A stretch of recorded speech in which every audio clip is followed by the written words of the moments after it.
สบายดีเบาเดือนเมื่อนั้นก็ไปฮับเนาะอันนี้ไปส่งเพิ่นอีกบ่นี่จะไปอาบน้ำบ่อยากอาบเหมือนกันเมื่อคืนนี้จะบ่ได้อาบได้น้ำแม่นตอนนี้นะตอนนี้อาบอะไรแล้วเป็นยังบ่หนาวสบายดีโอ้สวัสดีงามบ่งามคักอะไรอันเดือน4เด้อพาสาวน้ำอ้อยมาลินคนเต็มเบิดแกงนี่เขาลินสงกรานต์นี่เขาเล่นสงกรานต์อย่างนี้บ่แม่นโอ้ยสบายดีลุงสบายดีมื้อนี้ไปกลับไปส่งเพิ่นบัดนี้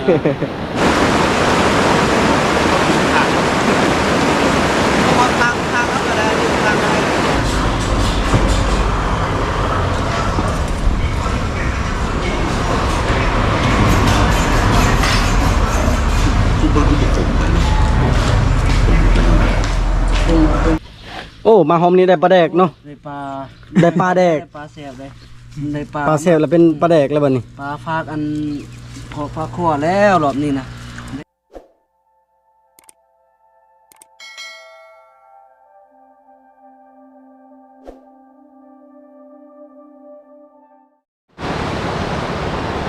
กับทักทายสบายดีตอนเช้าสบายดีพ่อแม่พี่น้องเบิดสุขทุกคนตอนนี้เฮายืนอยู่ใส่พี่น้องมาเบิ่งนี่วิวงามนี่นี่คือจะเอิ้นว่าแกงล่วงหรือว่าแกงอะลองนะเป็นแกงที่เริ่มจากเดือน3เดือน4เดือน5ก็จะพากันมาเที่ยวมาชมมาสัมผัสบรรยากาศมาแซ่มาลิ้มน้ำก็คือที่คุณหลายเถื่อบ่เฮียงมาเคยมาถ่ายอยู่พี่นะมาเคยถ่ายอยู่พี่ข้างหน้าจะเป็นครัวไม้ไผ่หรือว่าสะพานไม้ไผ่ที่ยาวที่สุดในประเทศอันนี้ก็คือบอนที่ว่าล่องลอยลิ้นน้ำแต่กระทางใต้พุ่นเขาเจ้ากำลังสร้างครัวเปตงซึ่งครัวไม้ไผ่นี่จะเป็นปีชุดท้ายเลยที่เขาเจ้ามาเห็ดครัวอลองแห่งนี้ต่อไปมันจะบ่มีแล้วนะไผ่ได้มาปีนี้ก็จะได้เห็นแต่ว่าปีหน้าอาจจะบ่ได้เห็นแล้วเพราะเขาเจ้าก็ถ้าน้ำพัดไปเดือน7เดือน8ก็คือบ่มีแล้วนะมันจะมีแต่ครัวเปตงนี่จะในนำใส่ในปีนี้มื้อนี้ก็คือเป็นมื้อหนึ่งอีกที่อันมาส่งลุงเพิ่นแล้วก็เบาสินกับผ่านไม้เมื่อบ้านเฮาก็ตอนนั้นเฮาก็มารับบัดนี้ก็เฮามาส่งบัดนี้มาส่งพุ่นแหละอยู่เซโนคือเก่าบ่ไปรับมื้อนั้นแหละไปรับอยู่ไสก็ไปส่งอยู่หั่นมื้อนี้ก็จะเก็บภาพเล็กๆน้อยๆการเดินทางไปส่งกับเบาเดือนคือเก่านํปีนี้นั่นเริ่มบกลงนะพอฝนบ่ตกฝนหากระตกครั้งแรกนำบ่หลายปานใดแต่ว่าซ้ำนี่นะพอดีลิ้นนะพอดีนำบ่ไหลแห้งปานใดตอนนี้คือเฮามาถ่ายมาชมวิวอยู่ทางใต้พี่ก่อนเดี๋ยวจะนำเฮาขึ้นไปทางครัว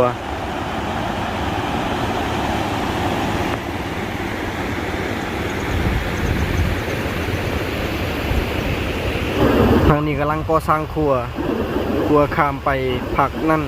ผักเซเบื้องนั่นและทั้งนี้เป็นครัวไม้ไผ่ที่เจ้าเคยสร้างกันมาหลายปี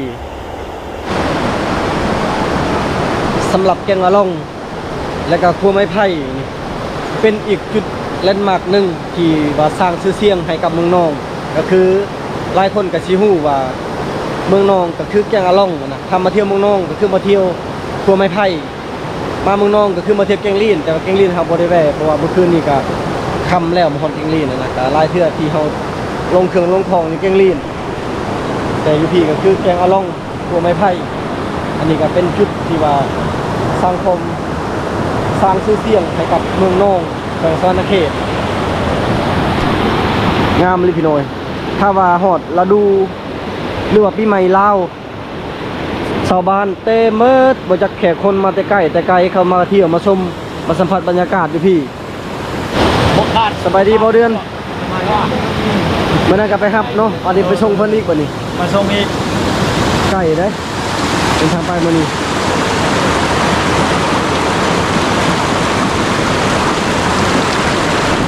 พันไหมจะไปอยากอาบน้ำบ่สบายดีจะไปอยากอาบน้ำบ่อยากอาบเหมือนกันเมื่อคืนนี้จะบ่ได้อาบได้น้ำแม่นตอนนี้นะตอนนี้อาบอะไรแล้วเป็นยังบ่หนาวคันจะได้สายไปก่อเฮือนเอาเด้อไปบ่ให้งามได้สายนะตัวนี้พันยา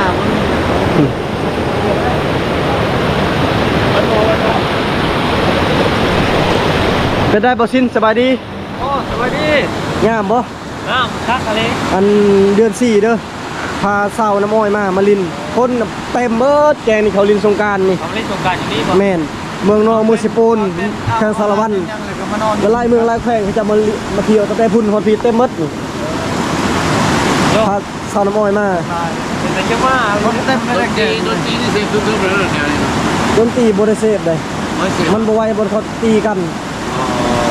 เขาบ่ให้เสพ ไม่รู้ติดกันไม่รู้ แม่นอ่ะตอนนี้แล้วมีแต่ขี่รถไปพุ่น เอาทิ้งบ้านอีกคนนึง โดยสบายดีลุง สบายดี มื้อนี้ไปกลับไปส่งเพิ่นบัดนี้ เป็นอะไร โดย เขาเที่ยวชมมันธรรมชาติดี โด ง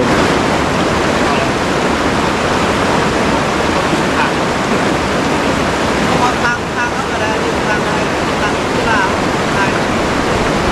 ง ต้นที่ขาเลย ทางบ้านทางที่ลาว ยังบ่มีไผกินข้าว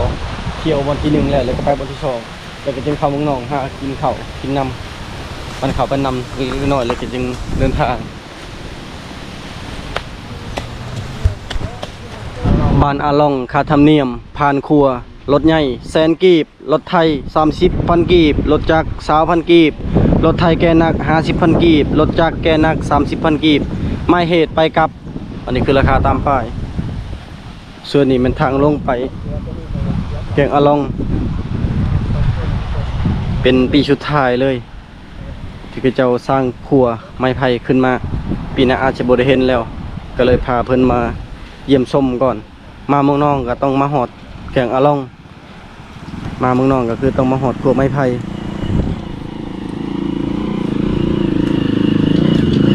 จะไปแล้วบ่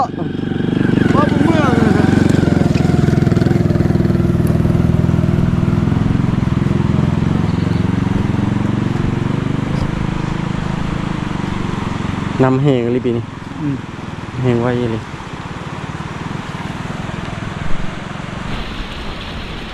มื้อนี้อากาศดีเอาอยู่แบบบ่ร้อนแล้วก็บ่หนาวแต่ว่าถ้าปัจจุบันเฮานี่มันคนละอย่างเลยพี่น้องเอ้ยคือลมแห้งอยู่พี่ธรรมดาพร้อมเป็นเซน้อยเป็นเซแบบมันบ่ใหญ่คือแถวบ้านเฮาแถวบ้านเฮามันเป็นน้ำเขื่อนคือในเซแล้วก็ในเขื่อนเฮาสิอธิบายอีกเทื่อหนึงก็คือมันบ่มีต้นไม้มันบ่มีหยังแบบมันโล่งเลยอากาศมันก็ถ้าเป็นลมมันก็ลมแห้งกว่าปกติ แล้วก็ปีนี้น่ะเป็นปีที่ว่าลมแห้งกว่าปกติอีกเป็นแต่ก่อนน่ะแถวผู้แถวทึงน่ะมันยังมีต้นไม้อยู่แต่เดี๋ยวนี้เขาเจ้าก็ตัดไม้บุกเบิกที่ดินนี่ยังเขาสร้างนั่นพลังงานไฟฟ้ากระแสลมเลยมันแห้งลมเวลาไปป่าไปดงก็ต้องระวังแต่ส่วนหลายเฮาก็เซฟตัวเองคือกัน1เฮาต้องเบิ่งอันพยากรณ์อากาศ2เฮาต้องตีเรื่องความปลอดภัยก็คือมีชุดชูชีพกันว่ามันครบคนนะแต่บางครั้งบางคราวไปละคนมันก็จะบ่พอกันอันที่3เวลามีลมคือเมื่อวานนี่บ่เฮียงพยายามบ่เดินตลอดเพราะว่าบ่เดินเป็นโซเฟอร์เรือบอกว่าหยุดก่อนน่ะเข้าปะเข้าแบบไปพักผ่อนก่อนครับไปตั้งโตะก่อนว่ามันเป็นไปได้บ่เมื่อวานนี่น่ะบ่เดินขึ้นไปน่ะบ่พังบ่เดินแล้วก็พิมพ์3คนน่ะเกือบบ่รอดเลยเมื่อวานนี่น่ะจะเลยเอาเรือไปปะแล้วเอาเรือคนอื่นน่ะมารับพวกเฮาต่อ วันนี้เขาไปไหมวันนี้ไป วันนี้เฮาเข้าเมืองเขาไปกินข้าวเปียกแล้วก็เดินทาง โอเค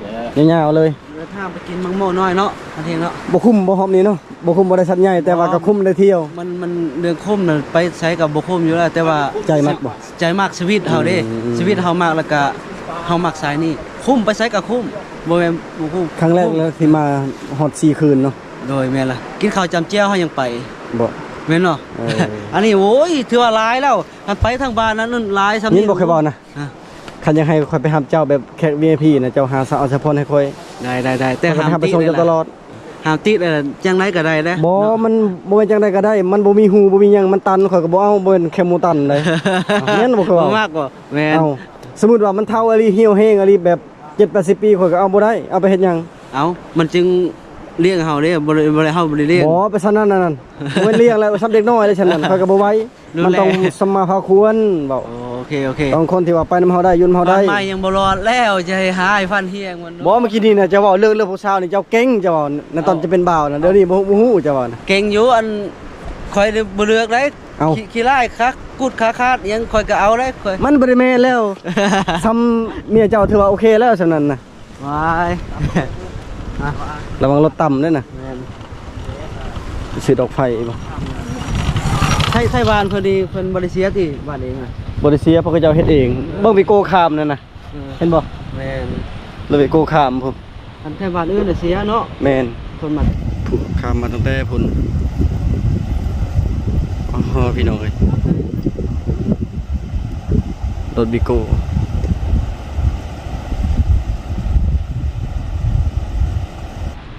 มื้อนี้บรรยากาศดีเลยมื้อนี้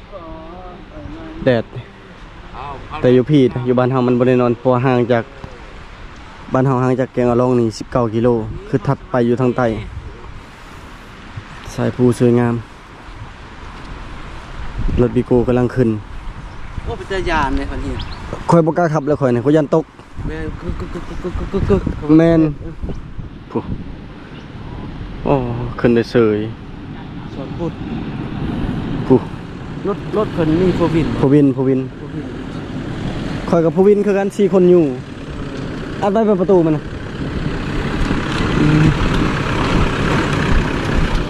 ผู้วินเท่านั้นแล้วจึงข้ามได้ขึ้นได้รถติดอีกแล้วบัดนี้เป็นเจ้าแก่มอเตอร์แก่เสาไฟฟ้ากระแสลมทางนี้แฮงอยากเข้าทางนี้นะใครจะกินข้าวเช้าแล้วบ่ซิมกินแล้วบ่ กินอุ่นท้องน้อยนึง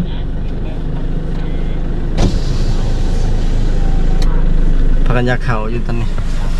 โอ้รถคันนั้นแล่นนักเลงขนาดเลย เพราะเราจะไปจอดอยู่ห้องเพราะมีผู้โดยสารเลย โอ้เนาะแม่น เดี๋ยว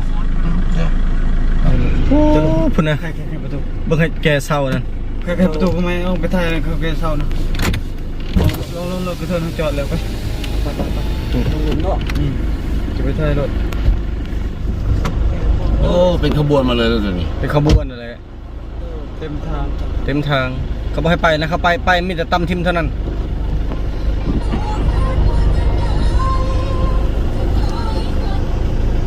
โอ้ใหญ่อะไรนั่นนะทางลังนะทางลังนะเสามันทางหน้านี่มอเตอร์ ซ้ำเศร้าได้เขาต่อสูงขนาดเลย 3หรือ5 3 4 ทางหน้านี่มอเตอร์ทางกลางนี่เสาทางลังกับมอเตอร์ตามเบิงเขียวๆนะป้าเขื่อนซาแห้งอะไรความหนักโอ้โหเป็นจักรตูนพี่น้องเอ้ย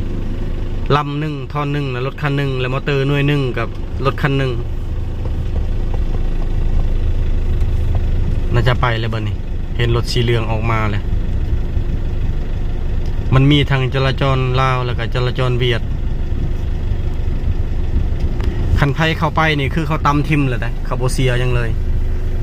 แบบเขาบอกเลยดิเขายังพื้นเขายังดื้อโอ้ผูกมาอีกมอเตอร์อีกนั่นแหละ รถติดทีมงานลงไปถอยเบาก่อนรถติด ก็ทางลังก็เป็นมอเตอร์อีกพี่น้อยเบิ่งเด้อนั่นเป็นเสาอีก ลงมาถ่ายรถก่อน หลายเลยนะ อันนี้ตำรวจไงดิ แม่นตำรวจเวียดนำตำรวจลาวนำจราจรเวียดจราจรลาว โอ้ไทยเนี่ยตำรวจไทยด้วยเนี่ย โอ้ยังดื้ออยู่รถนี้นะโอ้ยเจ้าหน้าที่เขาเนี่ยนะยังพื้นไปอยู่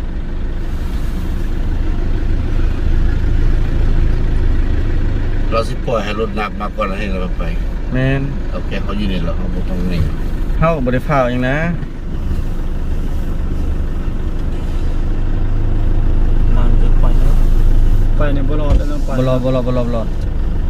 จะเบิ่งรถทางลังรถทางลังนั่นนะ นี่รถบริษัทโคเจบู เหยียบแท้เลยประกันภัยเข้าสู่พวกนี้นะอ้าวเกือบตามจราจรทางลังโอ้ จราจรตามจราจรก็ได้อยู่แล้วว่าตำรวจตำ บ่ตายดอกตำรวจอันเวียดตำรวจลาวบ่ตายดอก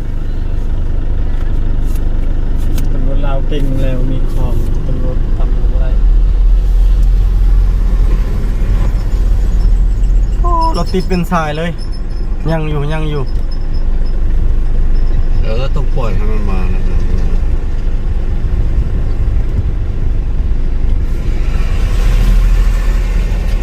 ตัวเชียวเลยเราเฮียสิ โอ้เขาอันหาคนนะนี่ ยังรถสีเหลืองนะคันหนึงนะมาพี่ สาวน้อย แก้มเบิ้นเป็นตัวสาวแบบแล้วน้องไอ้ใหม่สายตาดีขนาดประเด็นก็หอกนะ กระหอกนี่ ตื่น มันบ่ฟิกัดมันบ่นั่นบ่ซุ่มอะไรบ่ อันนี้รถแกไม่วิกตัวนี้ แม่นอาจสิเป็นคันชุดท้ายบ่นี่หรือยังอีกชุดท้ายแล้วโอ้ยังอีก รถนี้เราเป็นคนผู้ดึงแล้วนี่ รถแม่นรถลากรถดึงลากพวกนี้ ครั นี่ บดีดี บนโบ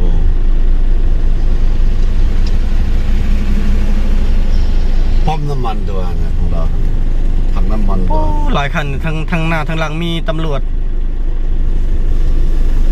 ส่งเขาบอกโอ้ปืนตัวนี่ตายแล้ว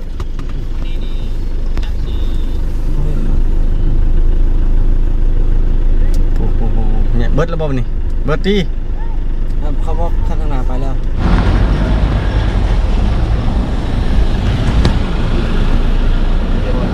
จังหันลม คันที่หนึ่ง4คันที่หนึ่งเจอมอเตอร์แล้วก็เจอเสาเจอมอเตอร์แล้วก็เจอเสาโอ้ เราจังหันลมบ่ธรรมดาบ่ธรรมดา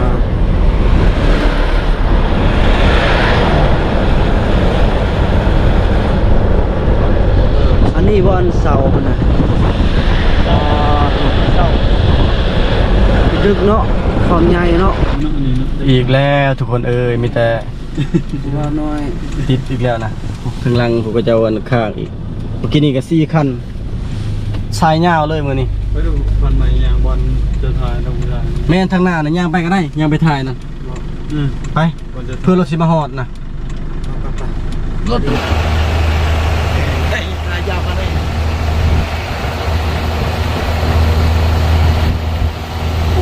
ทางหน้าจนยังยกล้อเพราะมันหนัก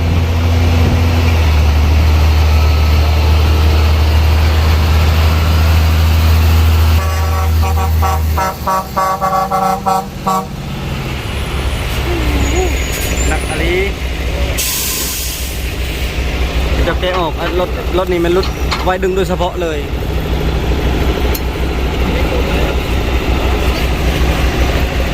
ยังไปบ่ได้อยู่เลยบางตีนกับบางหล่อบางตีนเขาจะมายกไว้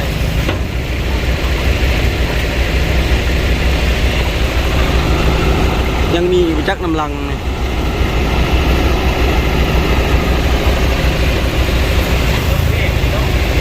แม่น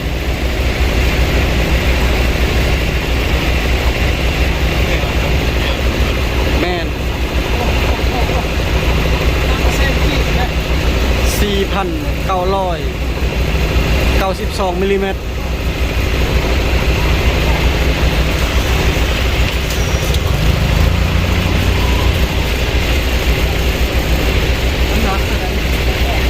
เพิ่นก็เขียนบอก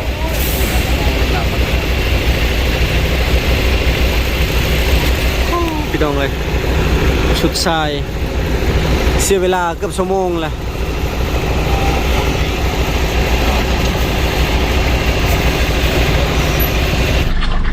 เสียเวลานะมันนี่ชั่วโมงหนึงยังโบเห็นหัวรถอยู่ มาที่บันนี้ มาที่บันนี้บ่ คือมอนี่มันออก พี่11 โมงยังเลยอยู่ตั้งแต่9 โมงปลายจน10 โมง 53 นาทีมาตีบันนี้มาไว้นะเถิดอยากเข้าแล้ว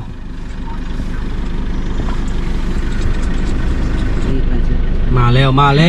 มันมาอีกแล้ว5 คัน 6 คันพวกมันนี่เสียเวลาอยู่พี่น้องเอ้ย ติงใส่รถอันกินกุก ตะเมื่อยย้อนถ้ารู้ไปนี่เนี่ยกินไปกินอยู่เมืองนอกกินข้าวเปียกแล้วจริงๆนะขย้อนบ่ฮู้นี่แล้ว ย้อนบ่ฮู้ว่ามันสิมีลายคันแบบนี้นะปกติมันบ่ลายแบบนี้ เต็มข้างครับอันนี้นะลูก นี่บริษัทกับบริษัทค่อยนะลงทุนนี่นะคือบ่ไปแน่ ที่บากุกเหยียบบากุกเหยียบ ที่เห็นก็จะถึงแต่ว่ามัน โอ้จับตันเลยเนี่ย เงินมันร้อนมีเงินอะไร บริษัทขนส่ง เบิร์ตี้มันหรือยัง ยังคันหนึ่งยังคันหนึ่งบ่ ใช่ใช่ ยังคันหนึ่งเราบอกนะ เดี๋ยวเราเครื่องมาขายแล้วเด้นะซื้ออะไรไหม แม่นแม่นแม่นแม่น วิวแกนวิวแกน ซื้อรถกวกมือเราฮะเด้ ปวดนี่จะมันจะได้ ใช่ ซื้อกินก่อนบ่ไหวเลยบ่ไหวเลย ไปเราสิเลือกเอา บ่ไหวบ่ไหวอยากเข้าหาซื้อของอยู่ของกินก่อนบ่ไหวแล้วพี่น้องเอ้ยอยากเข้าไม่แซน มาแช่เลย เอามาใช่อีกคันหนึ่งโอ้ยโอ้ยสุดท้ายอ่ะ หัวก็ขึ้นมา มาแล้วเมื่อยยน11 โมงเลย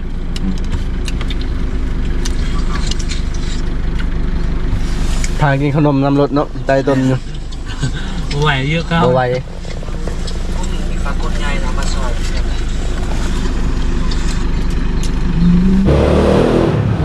มาแล้วพี่น้อง จับอีกเดี๋ยว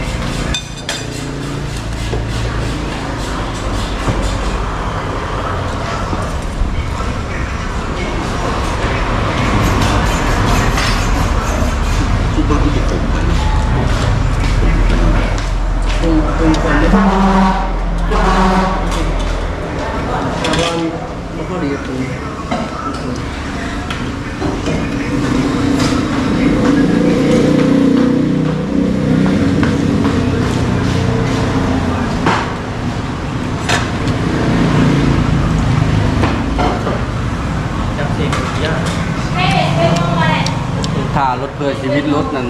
ตั้ง6-7 คันผมอยากเข้าแต่ละคน11 โมงไม่กินข้าว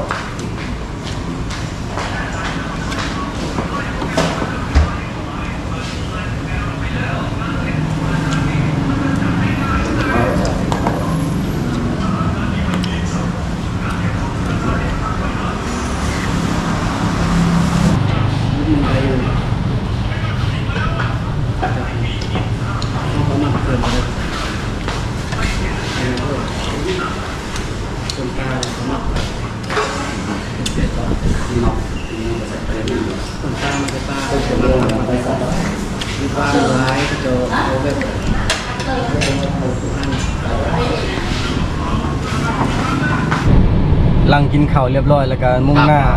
ตอนนี้ฮอดเมืองพีนแล้วอียังว่าเคียนทางหน้านะ ทำโน้ต ทำหน่อยแซงไปก่อนเอ้าบ่แซงแล้ววันนี้จะเปรียบแล้วเฮานะทำใหญ่อยู่บ่แซงดอกไอ้นี่นะหุ่นได้บ่ทำน้อยนะหุ่นได้บ่ทำเฮาน้อยป่ะทำหน่อยแซงไปก่อนพี่น้องเอ้ยผู้เดี๋ยวนี้ก็มีเนาะย่าแล้วบ่แซงแล้วสิเปรียบแล้วแซงนี่เขาก็ฮู้แล้วว่าทำเฮาน้อยตอนนี้มาหอดเฮือนผ่านใหม่เรียบร้อยพอดี2:19 นาทีออกจากบ้านแต่เช้าอยู่แต่รถติดแน่แล้วก็แวะกินข้าวแน่ก็เลยซาคันบ่นี่ฮอดพีประมาณ12 โมงหรือ11 โมงประมาณนี้แหละแวะกินข้าวก็โดนเติบแล้วก็รถติดก็ประมาณชั่วโมงปลาย2 บ่อนวันหนึงรถ4 คันรถแก่เช้าวันหนึงก็3 คันถึง 7 คันมาส่งฮอดนี่เด้อบ่ซินเด้อ ขอบใจเลยล่ะ มาส่งฮอดนี่เลยคันว่าฮอดพุ่นก็ได้คันติดต่อผู้สาวให้หั่น คือยินว่ามีเอื้อยกับเป็นผู้สาวเป็นบ่ เราเป็นผู้สาว อ้าวบ่บ่ยังได้บ่พี่เคยนี่ เอาบ่ล่ะ เอาอะไรเนาะ เดี๋ยวสิต่อเหรอ บ่อยากเอิ้นบ่เดือนเป็นตาดองว่าบัดนี้ ตาดอง มาฮอดอันนี้เป็นเขตสุดของอันเมืองอัศพังทองเนาะต่อไปเลยจะเป็นอัศพร บ้านที่กาย เพิ่นเลยว่าบ้านนี่ล่ะเป็นบ้านนั้นได้ป่ะเป็นขึ้นกับเมืองอัศพรบ่แม่นจริงมันขึ้นกับเมืองอัศพังทองคันเมืองอัศพรแล้วมันสิเป็นบ้านต่อไป อันนี้คือเขตชายแดนสุดของเมืองอัศพังทอง บ่ฮู้ว่าสักทีพี่น้องเอ้ยก็เลยมาถามพันใหม่เทื่อนึงอีกขี่รถกะบ่ไหวเนี่ยทางมันยากทางมันมีคุมกระดุกกระดิกนะ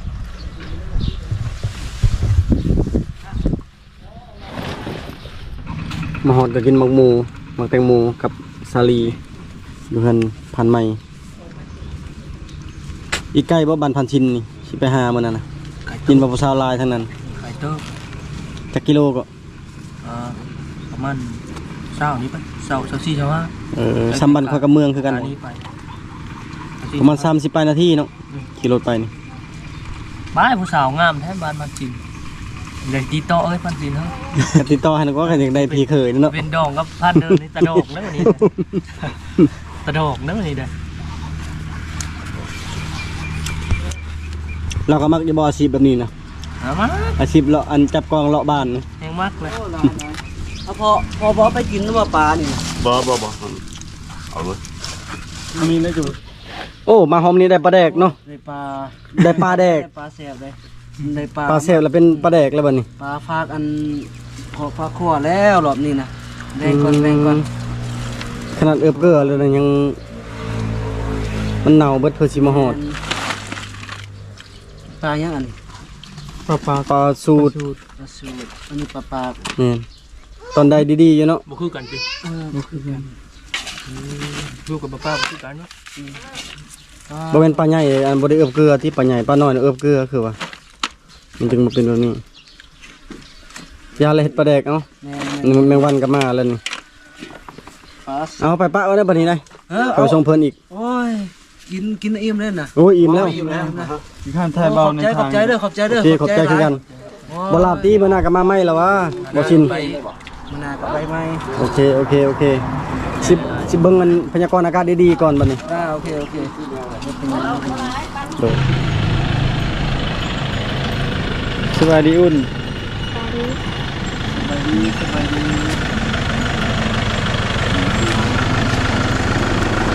เอาเงินมาให้ล้านพ่อแม่เขาเจ้าพากมา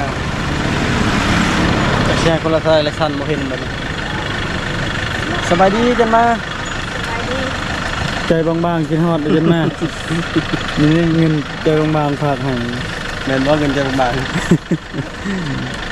เนี่ยเราสิพากให้เจ้าเท่าไหร่เอาไปได้บอกบ่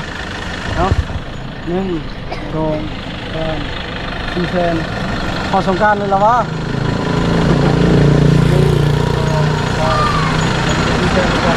ซ้ำถ้าได้นี่ก็ซ้ำเนี่ยฮะโอ้โห1 2 3สบายดีเพิ่นเลย เนี่ยไปดิ บอกเด้อ เอาให้ไปเหรอ เงินเนี่ยเราพากมื้อเช้านี่4แสนนี่เงินฟันเด้อเราพากให้4แสนอันนี้เป็นเงินพอเราเอง4แสนเขามีแต่มาส่งให้ แล้วเอาของเอาออกให้ลุงก็นะให้เขาเจ้าพลเรือน เราไปแตก ไปแตกเพิ่นนี่เด้อ อย่าขึ้นมา อันนี้พากให้สั้นเด้อพากให้สั้นเด้อคนละแสน ตั้งใจเงียบนะ คุณลุงเพิ่น อย่า พอสงกรานต์เลยเด้อใช้เด้อจะเบิดบ่ได้ได้ ใช่ผู้บ่าวจะมาใช่ผู้บ่าวมีเด้อผู้บ่าวอุ่นมีวิชาหรือว่าอุ่นวิจักมีวิชาแล้วผู้วิชาถึงฮะ คันบ่ฮอดสงกรานต์นี่บ่ได้เด้อคันบ่ฮอดสงกรานต์นี่อย่าไปคอยเด้อบ่ให้เด้อบัดนี้ได้ ต้องฮอดสงกรานต์ได้เงินนี่นะค่ารถสงกรานต์พร้อมแล้วเอ้าไปก่อน ไปก่อนจะมาบาย ตอนนี้ก็เป็นตอนเช้ามื้อใหม่พี่น้องพอดีเวลา9:00 นไปก็คือมาจองตัวให้ลุงเพิ่นจะนั่งเครื่องบินแล้วเพิ่นว่าเมื่อปักเซ่ที่รถเมื่อปักเซ่เมื่อวานนี้แต่ว่าเมื่อวานนี้เมื่อปักเซ่บ่ทันก็เลยมื้อนี้นั่นเพิ่นว่าเปลี่ยนใจแล้วเพิ่นสิเมื่อเวียงเพิ่นสินั่งเครื่องบินเมื่อเวียงเลยมาจองตัวให้เพิ่นนะครับเพิ่นตอนนี้ก็มีทางผู้ใหญ่ใจบุญทางสหรัฐอเมริกาเพิ่นได้ฝากเงินมารวม250 ยูโรบาทบ่แม่น250 ดอลลาร์พี่น้องให้เว้าผิด250 ดอลลาร์เพิ่นฝากให้บ่เฮียงเงินไปจัดการเรื่องซื้ออุปกรณ์การเรียนกับอุปกรณ์กีฬาให้กับโรงเรียนตอนหนึ่งเดียวทางครูอาจารย์ทางโรงเรียนเพิ่นเสนอเพิ่นของบประมาณอยากให้บ่เฮียงจัดการด้านนี้แล้วก็มี50 ดอลลาร์นะแม่นให้บ่เดือนก็คือให้ซื้อเสื้อให้บ่พิมพ์ที่บ่เฮียงถ่ายบ่มื้อนั้นบ่พิมพ์ส่งเราขาดเห็นหำให้จัดการตัวนั้นพอรวมทั้งหมด250 ดอลลาร์50 ดอลลาร์แม่นให้บ่พิมพ์ซื้ออุปกรณ์ซื้อส่งเสื้อให้บ่พิมพ์แต่200 ดอลลาร์แม่นจัดการให้กับโรงเรียนอันนี้ก็ต้องขอบใจผู้ใหญ่ใจบุญทางอเมริกาเพิ่นก็บ่เอ่ยชื่อบ่เอ่ยนามเนาะก็ต้องขอบใจเพิ่นหลายๆเด้อขอให้ ให้เพิ่นอายุมันคนยืนความเจ็บให้ได้ความไข้อย่าให้มีปราศจากโรคภัยไข้เจ็บช่วย250ก็ขอให้ได้หลายหมื่นเท่าพันเท่าอีกเด้อขอบใจหลายๆและสำหรับที่นี่ก็ต้องขอบใจทุกคนทีมงานตัวเฮียงและก็ทีมงานท่านใหม่โมซินมาแต่อัสพรและก็ขอบใจพิเศษก็ขอบใจลุงนี่แหละที่จัดการค่าใช้จ่ายทุกอย่างน้ำหมกน้ำมันและก็ของอยู่ของกินของใช้มือเข้าป่ารวมที่เฮาอยู่นํกันก็เป็นคืนที่5แล้วเป็นมื้อที่6แล้วเฮาอยู่นํกันตั้งแต่มื้อวันอังคารมื้อก่อนจนฮอดมื้อนี้เป็นมื้อวันอังคารแล้วเฮาแบบว่ามาก็รู้สึกดีใจนะว่าเพิ่นกลับไปเฮาก็คิดฮอดนะแบบเพิ่นก็ซัพพอร์ตในการออกปากครั้งนี้ทุกอย่างเลยบ่ว่าจะเป็นอุปกรณ์การหาอยู่หากินและก็ของใช้กับของอยู่ของกินทุกอย่างนั่นแหละก็ขอบใจลุงเพิ่นหลายๆเด้อขอให้เพิ่นเดินทางไปใช้กับขอให้เดินทางด้วยความสวัสดิภาพตลอดปลอดภัยสำหรับพี่นี่บ่แห่งก็ขอจบไว้เพียงเท่านี้ก่อนและพิเศษก็ขอบใจ FC คือเก่าที่ยังเป็นกำลังใจให้กับบ่แห่งอยู่คือเก่าไปก่อนพี่น้องเด้อขอบใจหลายๆบาย